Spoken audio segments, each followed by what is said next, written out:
প্রিয় দর্শক আসসালামু আলাইকুম। আমি ডক্টর বজলুর রহিম রিপন আপনাদের সবাইকে জানাচ্ছি শুভেচ্ছা। প্রিয় দর্শক, আজকে আমরা কথা বলবো সার্ভাইকেল রেডিকুলোপ্যাথি নিয়ে। সার্ভাইকেল রেডিকুলোপ্যাথি হলো আমাদের যে সার্ভাইকেল স্পাইন আছে, এই সার্ভাইকেল স্পাইনের কোনো জায়গায় যদি নার্ভ রুটে প্রেসার হয় বা নার্ভ চাপ পড়ে, সেটাকে আমরা সার্ভাইকেল রেডিকুলোপ্যাথি বলি। এবং এই সার্ভাইকেল রেডিকুলোপ্যাথি কিন্তু অনেকগুলো কারণে হতে পারে, যেমন ডিস্ক হার্নিয়েশন যদি হয় কোনো ইনজুরির কারণে, এবং ডিস্ক হার্নিয়েশন হয়ে কিন্তু আপনার নার্ভ রুটের মধ্যে প্রেসার পড়ে বা চাপ পড়ে সার্ভাইকেল রেডিকুলোপ্যাথি হতে পারে। আবার অনেক সময় দেখা যায় যে ডিস্কের মধ্যে ডিজেনারেটিভ চেঞ্জ হয়ে, ডিস্ক ডিহাইড্রেশন হয়ে অনেক সময় দেখা যায় যে ডিস্ক হার্নিয়েশন হয়ে, সে কারণেও কিন্তু আপনার সার্ভাইকেল রেডিকুলোপ্যাথি হতে পারে। আবার কোনো সময় দেখা যায় যে ডিজেনারেটিভ চেঞ্জের কারণে অস্টিওফাইট ফর্মেশন হয়, এবং সেই অস্টিওফাইট ফর্মেশনের কারণেও কিন্তু আপনার নার্ভের মধ্যে চাপ পড়ে, এই ধরনের সার্ভাইকেল রেডিকুলোপ্যাথি হতে পারে। আবার কোনো সময় দেখা যায় যে ক্যানেল দিয়ে নার্ভটি বের হয়ে আসে, সেটাকে স্পাইনাল ক্যানেল বলা হয়। সেই স্পাইনাল ক্যানেল যদি কোনো কারণে ন্যারো হয়ে যায়, সে কারণেও নার্ভের মধ্যে চাপ পড়ে এই ধরনের সার্ভাইকেল রেডিকুলোপ্যাথি হতে পারে। তো এরকম আরও অনেক কারণ আছে সার্ভাইকেল রেডিকুলোপ্যাথি।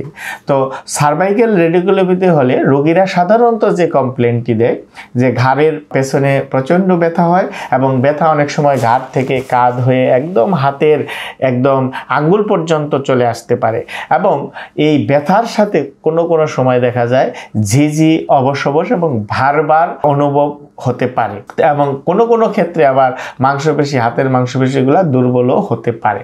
তো এই ধরনের সার্ভাইকেল রেডিকুলোপ্যাথি হলে আমাদের করণীয়টা কি বা চিকিৎসাটা কি, সেটি নিয়ে আমাদের জানা খুবই জরুরি দরকার। আসলে এর দুই ধরনের চিকিৎসা ব্যবস্থা, একটা হচ্ছে কনজারভেটিভ ম্যানেজমেন্ট, আরেকটা হচ্ছে অপারেটিভ ম্যানেজমেন্ট। তো সাধারণত বিভিন্ন গবেষণায় দেখা যায় যে 80 থেকে 90% সার্ভাইকেল রেডিকুলোপ্যাথি কিন্তু আপনার কনজারভেটিভ ট্রিটমেন্টের মাধ্যমেই ভালো হওয়া সম্ভব, এবং যেগুলি কনজারভেটিভ ট্রিটমেন্টে ভালো না হয় সেই ক্ষেত্রে হয়তো অনেক সময় অপারেশন লাগতে পারে, তবে এর পার্সেন্টেজ খুবই কম। 10 থেকে 20% হয়তো কোনো সময় অপারেশনের প্রয়োজন হতে পারে।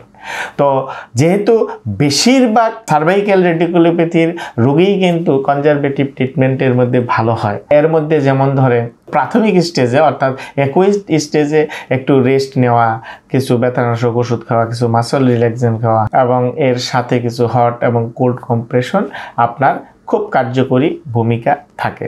এবং অ্যাকুইট স্টেজে খুব বেশি এক্সারসাইজ না করাই ভালো, কিন্তু যখন ব্যথাটা ক্রনিক স্টেজে চলে যায়, দীর্ঘদিন যাবৎ এই ব্যথাটি থাকে, তখন কিন্তু ব্যথানাশক ওষুধ খুব একটা ভালো কাজ করে না।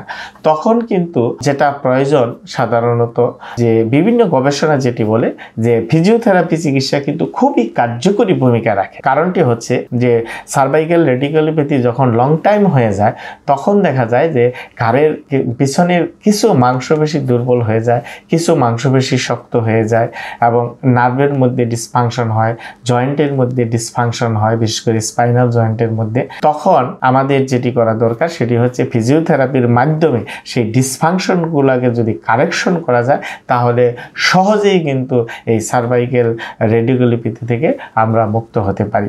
যেমন যদি মাংসপেশিগুলো দুর্বল থাকে, তাহলে আমরা স্ট্রেংথেনিং এক্সারসাইজের মাধ্যমে সেই দুর্বল মাংসপেশিগুলোকে যদি আমরা সবল করি, এবং শক্ত মাংসপেশিগুলোকে যদি আমরা স্ট্রেচিং এক্সারসাইজ বা সফট মোবিলাইজেশনের মাধ্যমে যদি আমরা সেগুলিকে রিলিজ করি, তাহলে ঘাড়ের মধ্যে একটা ব্যালেন্স প্রেশার তৈরি করে, ফলে ব্যথা অনেকাংশে কমে যায়।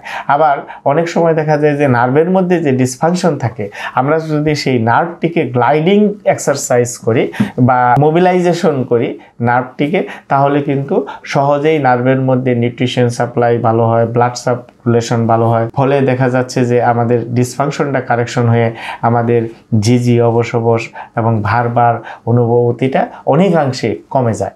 তো এজন্য যেটি করা প্রয়োজন প্রিয় দর্শক, সেটি হচ্ছে যে আপনাকে অবশ্যই একজন এক্সপার্ট বা বিশেষজ্ঞ ফিজিওথেরাপি চিকিৎসকের পরামর্শ নিতে হবে, কারণ বিশেষজ্ঞ ফিজিওথেরাপি চিকিৎসক ব্যতীত কিন্তু অন্যরা কেউ আপনার স্পেশালাইজড ম্যানুয়াল থেরাপি ট্রিটমেন্ট কিন্তু দিতে পারবে না।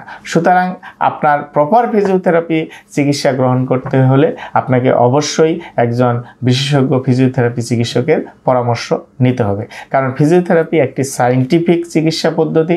এখানে exercise therapy, manual therapy, electrotherapy এগুলি কম্বাইন্ডে একটা পূর্ণাঙ্গ ফিজিওথেরাপি চিকিৎসা, এবং সেই পূর্ণাঙ্গ ফিজিওথেরাপি চিকিৎসা যদি আপনি পেতে চান অবশ্যই আপনার একজন বিশেষজ্ঞ ফিজিওথেরাপি চিকিৎসকের পরামর্শ নিতে হবে। সুতরাং দর্শক, আপনাদের যাদের ঘাড়ে ব্যথা, হাত পর্যন্ত চলে আসে, ঝিঝি করে, অবশ অবশ লাগে, হাত দুর্বল লাগে, তারা অবশ্যই একজন বিশেষজ্ঞ ফিজিওথেরাপি চিকিৎসকের পরামর্শ নিতে পারেন। তো প্রিয় দর্শক, আপনারা ভালো থাকবেন। কথা হবে পরবর্তীতে অন্য কোনো বিষয় নিয়ে। সে পর্যন্ত আমাদের সাথেই থাকবেন। ধন্যবাদ আপনাদের সবাইকে। আসসালামু আলাইকুম।